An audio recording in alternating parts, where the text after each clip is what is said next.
देखिए बेटा 6.2 लेकर आए हैं लाइंस एंड एंगल्स एनसीईआरटी। बहुत अच्छे से देखिए, ये हमारे पास जो डायग्राम है इसमें हमें ए बी और सी डी पैरेलल शो करने हैं। पैरेलल शो करने के लिए आपको सिर्फ क्या करना होता है, आपको ना एक सिंपल प्रॉपर्टी यूज करनी थी। कोई भी पैरेलल लाइन की एक प्रॉपर्टी शो कर दी थी। जैसे अगर मैं प्रूव कर दूं ये एक्स और वाई इक्वल है, तो ये तभी हो सकते हैं जब ये ऑल्टरनेट इंटीरियर एंगल हो, और ये अगर इक्वल होते हैं तो ये दो लाइन पैरेलल होंगी। तो देखो सिंपल सी बात है, ये एक स्ट्रेट लाइन है, तो x और 50 इन दोनों का सम क्या होगा 180।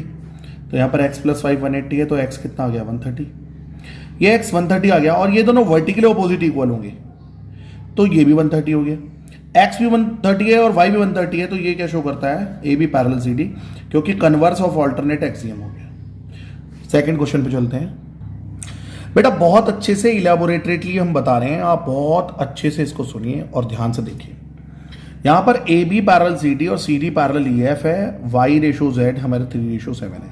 ये जो वाई और ये जेड है, इन दोनों का रेशो दिया है एंगल का 3:7। हमें एक्स की वैल्यू बतानी है, बहुत सिंपल है। If A B parallel C D and C D parallel E F, यानी A B parallel C D and C D parallel E F, तो ये तीनों ही पैरेलल होंगी। तो वाई रेशो जेड हमें दिया, तो जब भी कोई रेशो दिया होता है ना, तो जैसे वाई रेशो जेड 3:7 है, तो वाई हो गया 3x या 3a, कोई भी रेशो हम a ले लेते हैं, तो y हो गया 3a और z हो गया 7a। देखो हमने ब्रेक कर लिया अलग अलग। अब हम जानते हैं वर्टिकल ऑपोजिट एंगल, जैसे ये y है तो ये भी y होगा, ये दोनों y हो जाएंगे। क्यों? वर्टिकल ऑपोजिट एंगल, तो यहां पर भी y आ गया, देखिए आ गया ना, आ गया। ये जो एंगल आपको दिख रहा होगा ये y हो गया, क्योंकि वर्टिकल ऑपोजिट हो जाएगा। अब आप जानते हैं कि अगर दो लाइन पैरेलल है ये, तो इस y और इस z का सम, देखो जैसे दो लाइन पैरेलल है तो इसका सम और इस एंगल का सम, दोनों का सम क्या होगा 180। इन्हें कहते हैं सम ऑफ को इंटीरियर एंगल। तो देखो दोनों का सम 180 है। इंटीरियर एंगल्स होना same side of a transversal if lines are parallel. तो यहाँ पर y प्लस जेड 180 आ गया। y की वैल्यू 3 है, z की वैल्यू 7 है, 10 है, a आ गया 18।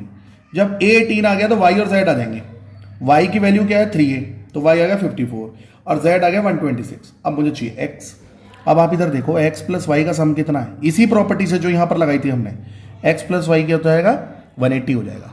तो x प्लस वाई अगर 180 है और मेरे पास y की वैल्यू है कितनी, x प्लस वाई कितना है मेरे पास 54, तो ये आ गया 180, तो x आ जाएगा 126 डिग्री।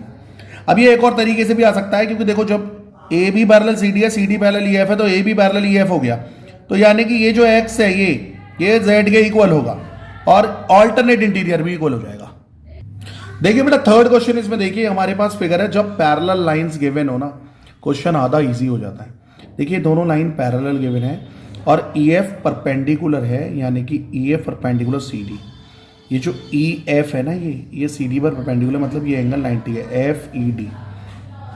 तो अब देखिए सबसे पहले मेरे को जी ई डी, ये पूरा एंगल दिया हुआ है पूरा 126। प्यारे बच्चों जी ई एफ पता कैसे आएगा, देखो इस पूरे में से अगर 90 निकाल दूं तो ये नहीं बचेगा।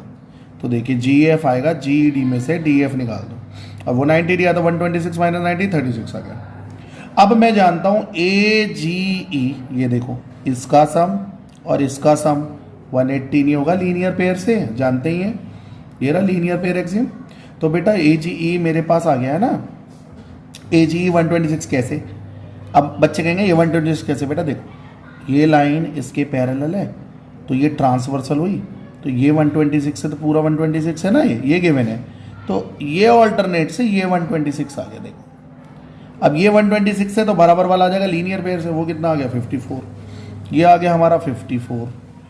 जब ये 54 आ गया हमारे पास, तो अब हमने क्या करा, ये 54 है हमारे पास, हमने फाइंड कर चुके हैं अभी जी ई एफ, जो कि वो था 36 डिग्री।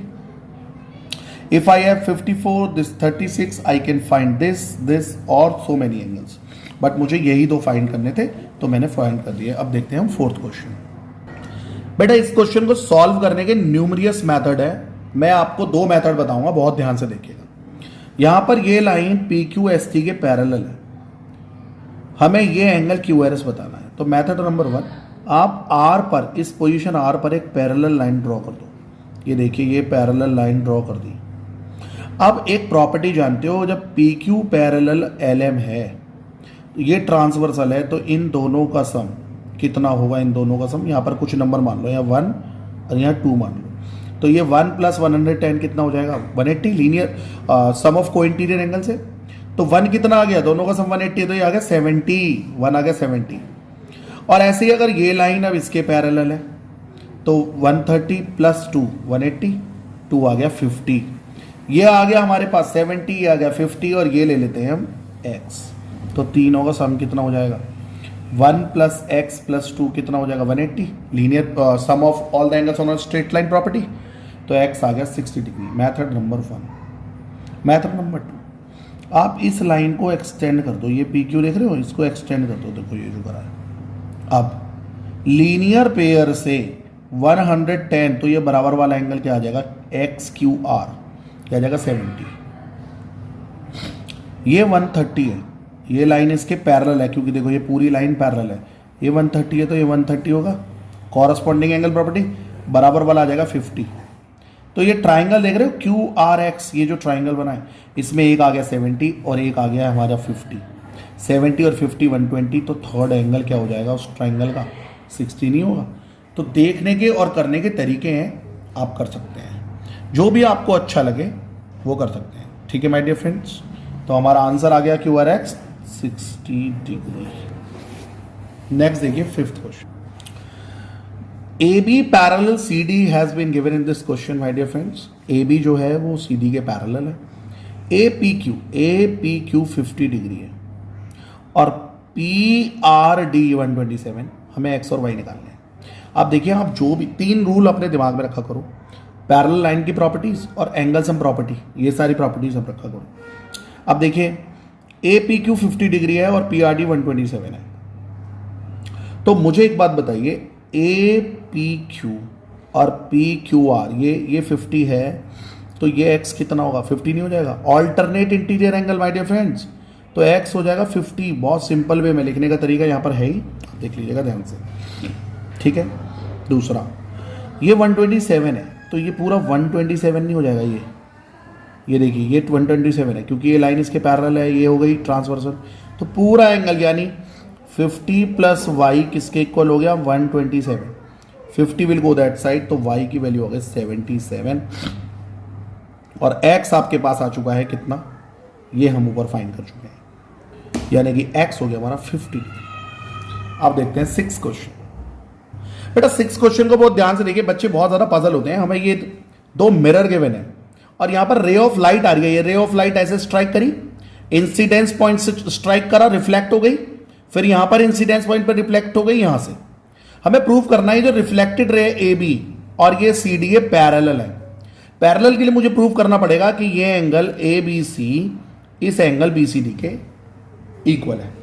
तो बेटा अब देखिए, law of reflection of light अगर आपने 8th क्लास में पढ़ा हो तो वो क्या होता है, जहां इंसिडेंस पॉइंट होता है वहां पर एक नॉर्मल, एक रे होती है परपेंडिकुलर टू मिरर, उसे नॉर्मल कहते हैं। और यहां पर एक और नॉर्मल, यहां पर 2 इंसिडेंस पॉइंट हैं, दोनों पे नॉर्मल बना लिए। ये एंगल 4 3 2 1 इनके नेम रख दिए।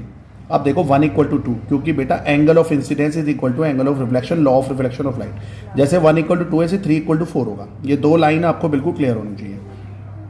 अब 1 2 के इक्वल है, 3 4 के, तो 2 3 के इक्वल है। ऑल्टरनेट इंटीरियर कैसे बेटा, ये देखो 90 डिग्री है, क्योंकि 90 ये 90 डिग्री है, तो ये दोनों पैरेलल हो जाएंगे बेटा, पैरेलल, ये दोनों पैरेलल। तो इससे बेटा 2 और 3 इक्वल हो जाएंगे, ऑल्टरनेट इंटीरियर। याद रखना नॉर्मल क्यों है, क्योंकि ये दोनों परपेंडिकुलर है मिरर पे, तो ये पैरेलल होंगी, तो 2 और 3 इक्वल। अब हमने 3 लाइन कर ली, 1 2 के इक्वल, 3 4 के इक्वल, 2 3 के इक्वल। इन तीनों से 1 4 के इक्वल मिल जाएगा। दोनों तरफ 2 की मल्टीप्लाई कर दो, 1 और 4 को इक्वल करके। 2 की यहाँ 2 की यहाँ, क्यों करा अभी पता लग जाएगा।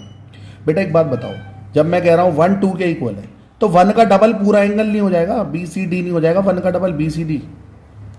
और ट्वाइस ऑफ एंगल 4 4 और 3 इक्वल है, जब डबल कर दूंगा तो पूरा एंगल नहीं हो जाएगा ABC।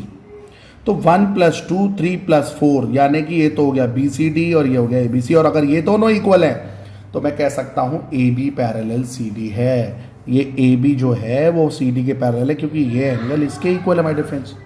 अगर आपको वीडियो बहुत पसंद आई, आप शेयर करें, सब्सक्राइब करें, लाइक करें, अपने फ्रेंड्स के साथ शेयर करें। NCERT सॉल्यूशन 10th क्लास और 9th क्लास सारे चैप्टर्स के लिए अवेलेबल है, आप प्लेलिस्ट में जाके देख सकते हैं। जय हिंद, जय भारत।